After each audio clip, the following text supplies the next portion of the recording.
boxing lesson.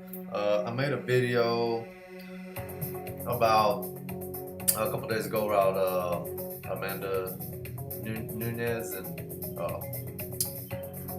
Ronda Rousey, and basically it was just a video, and I wanted to use that footage because it was perfect for a boxing stance. You know, teaching somebody the importance of the basics of a boxing stance, and how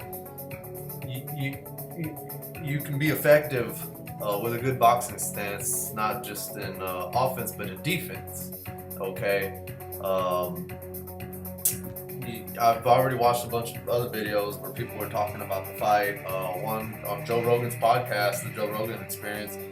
Joe Rogan, who is obviously an expert commentator and has a deep background in martial arts and competition fighting and everything, so he knows what he's talking about. He pretty much said the same thing that I said. All right, and I'm not comparing me to him or saying I know. I'm just saying, look. For those who, whoa, what does this guy on the internet know about? I know what I'm talking about, okay? I know. Alright? But I'm just letting everybody else know, look, you don't want to listen to it from me, listen to what this man had to say. I mean, he's not a commentator in the UFC for nothing, okay? The guy knows what he's talking about. He said the same thing that I said. But then there's also a lot of guys out there that don't know what they're talking about, and they're, bringing politics into it, bringing the mentality into it, and sometimes that has something to do with it, sometimes it doesn't, but, and then they're also bringing Amanda's power into it, and that's fine, there's nothing wrong with that, but speaking from strictly a training perspective, from a technique perspective, I'm going to say it just like this, and I have no problems with saying this.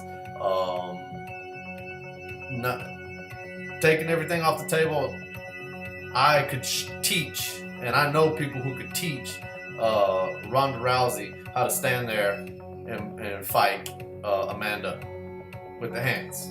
Now, obviously, it's a mixed martial arts match, so it's gonna go. But that training would be different. But as far as what happened, why she got knocked out in that quick little 42 seconds, what she was doing, take everything else off the table and let's just talk about what they actually did as far as throwing hands at each other. I would have no problem. She took 6 power shots straight out the gate from Amanda. Okay, now you can sit there and say, well, she can't handle Amanda's power, and I'm telling you she can. Okay, anybody who can take 6 power shots and stay on their feet, you can take that person's power. Now let me put it to you this way. What if I eliminated 5 of those power shots? What if only one of them would have landed and 5 of them would have missed?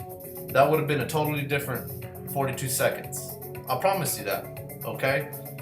You get caught by one, you slip 2 other punches and you counter, you change everything, okay?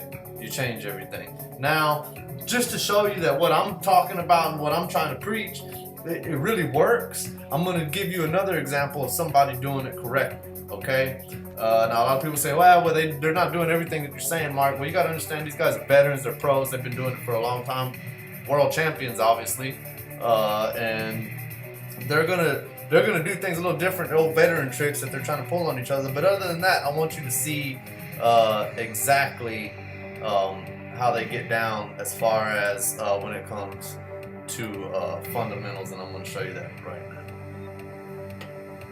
Right, we're looking at Terrence Crawford and Yorikis Gamboa, and they had the fight of the year back in 2014 in June.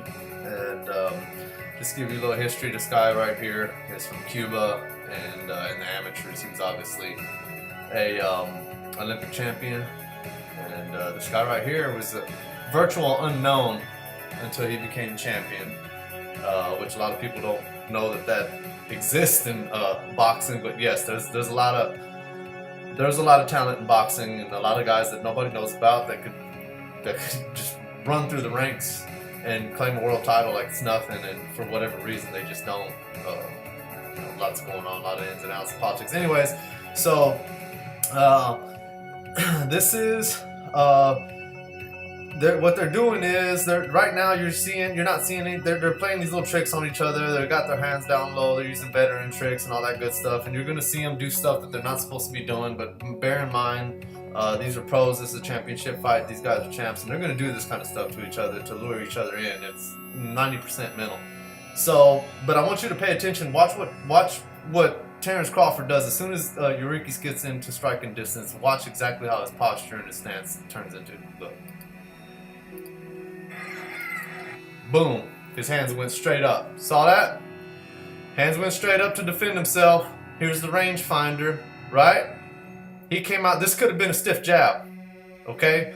But in that split second, when his hands came straight up, and he thought to himself, no, I'm not going to strike because he might slip and counter me, so I'm going to feel him out with a rangefinder. So that's what he did, okay? Just that little motion right there stopped the punch. That's defense right there, people, okay? Little movements like that, you will stop your opponent from doing something just because he knows that you're ready for it, okay? So then he raises his hands up. He makes Eurykis decide not to throw the stiff jab with the 1-2, what he looked like he was going to do. So he decided to go ahead and fill him out first with a rangefinder. And then you see what Terrence Crawford does. He moves his head to the left, right? Nice strong stance, shoulders relaxed, hands nice and high. Look where his elbows are, nice and down. His chin's not sticking way up out here. His head is tucked. This hand comes down, but when this hand drops down, this head tilts to the left, right? There's a reason for all that. Now watch what's about that. Bap. Alright, so block, and then he countered, but he barely grazed him. It wasn't enough. But he's getting him right where he wants him. But you saw a block there. You saw how he blocked it. What I just pointed out to you, what he did before, when he dropped the hand, he tilted his left, he was getting ready for that shot so he could block it, and he did, and he countered and grazed him. So here we go. Boom, another block. Boom, there it is. Counter check hook right there. And this is the kind of shit I'm talking about. When you got a proper stance and you got your hands up and you got them where you're supposed to have them, this is exactly what you can do to your opponents. Let me back that up so you can see that one more time. Go. Bap. Counter check hook. Classic counter check hook. He didn't back out of the pocket. He had already read him already. He was nice and ready for it. And as soon as Eurykis stepped into it, he capitalized on it. Here we go again. I'm going to let you watch the ending of the sequence. There. And that's it. That's basically it. Okay? Nothing fancy, nothing special about that. You know, you strip away all of the unnecessary movement, that's what I call it, where they're trying to, you know, and the veteran tricks and all that stuff. You strip all that away, and basically you're seeing basic fundamentals in play. There wasn't nothing special there. That's very common stuff right there. That's how we work. Okay, that's called work for us. That's a normal day. And for all you UFC fighters out there, you want to learn how to do this. You want to maximize your potential in the ring when it comes to throwing hands. Come on down to Houston, Texas. We know a few things down here. Lots of people come down here to train. We got a few gyms out here. We got a few former world champions out here. They can teach you how to step, how to move, how to hold your hands. And you could be doing things like this too. And I can tell you right now, Amanda might have a lot of strength, but unfortunately, you can't hurt what you can't touch.